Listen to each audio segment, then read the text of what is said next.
वेदांत नेब आपल्या सोबत आहेत। आपण सुरुवातीला अभिषेककडे जाऊयात। अभिषेक, तुम्ही नेमके कुठे आहात आणि काय सध्या मुंबईतली परिस्थिती आहे पावसाची? मी सध्याला वांद्रे वरळी लिंक सीलिंग परिसरामध्ये आहे आणि आपण सध्याची दृश्य बघू शकतो आहे। दृश्यमानता अतिशय मोठ्या प्रमाणात आपल्याला घटल्याचं चित्र पाहायला मिळतं आहे।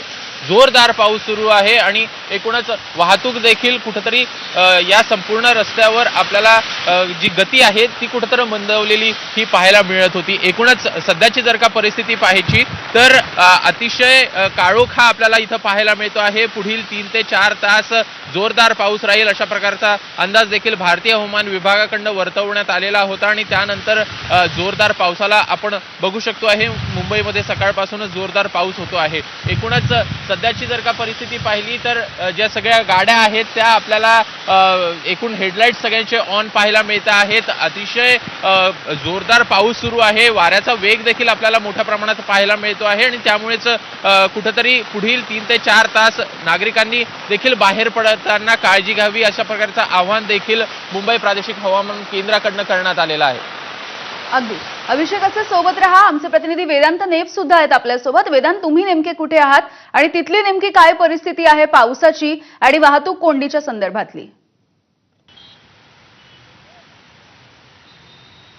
यावेळी सध्या मी पूर्व द्रुतगती महामार्गावर आहे आणि पूर्व द्रुतगती मार्ग जर आपण बघितला तर इथे संत गतीने ही सगळी वाहनं पुढे जाताना आपल्याला पाहायला मिळतात। घाटकोपरचा हा सगळा भाग आहे आणि अगदी आपण बघितलं भांडूप पासून पुढे पवईचा जो भाग आहे आणि मग पुढे सायनपर्यंत अशाच प्रकारे या वाहनांच्या रांगा आपल्याला पाहायला मिळत आहेत। संत गतीने पुढे मुंबईकडे हे सगळे मार्गस्थ होत आहेत। पूर्व द्रुतगती मार्ग जर आपण बघितला तर एक दुसरी लेन सुद्धा सुरू करण्यात आली आहे। म्हणजे मुंबईकडे एक लेन तर पूर्ण जातीय, मात्र अपोजिट साईडची लेन सुद्धा एक लेन सुरू करण्यात आलेली आहे। आणि कशा प्रकारे आपण बघतोय कार ह्या मुंबईच्या दिशेने जात आहेत तर सखल भागांमध्ये पाणी सुद्धा साचलेलं पाहायला मिळतंय। हा सर्व्हिस रोड आहे जो पुढे भांडूपच्या दिशेने जातो, ठाण्याच्या दिशेने जातो, तिथे सुद्धा आता पाणी साचायला सुरुवात झाली आहे। पावसाचा जोर अजूनही सुरू आहे। मागील तासाभरापासून हा मुसळधार पाऊस पडतो, जसं अभिषेकने सांगितलं। दृश्यमानता कमी झालेली आहे आणि त्यामुळेच प्रवास करताना अडचणी निर्माण होत आहेत। काही ठिकाणी सखल भागात पाणी तर काही ठिकाणी खड्डे।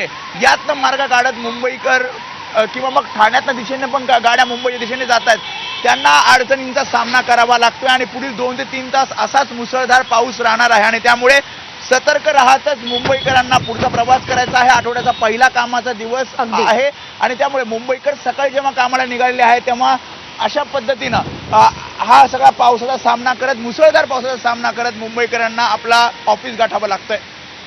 अगदी वेदांत आणि अभिषेक आमचे प्रतिनिधी आपल्याला मुंबईमधल्या पावसाचे अपडेट्स देत होते। धन्यवाद तुमच्या दोघांचेही।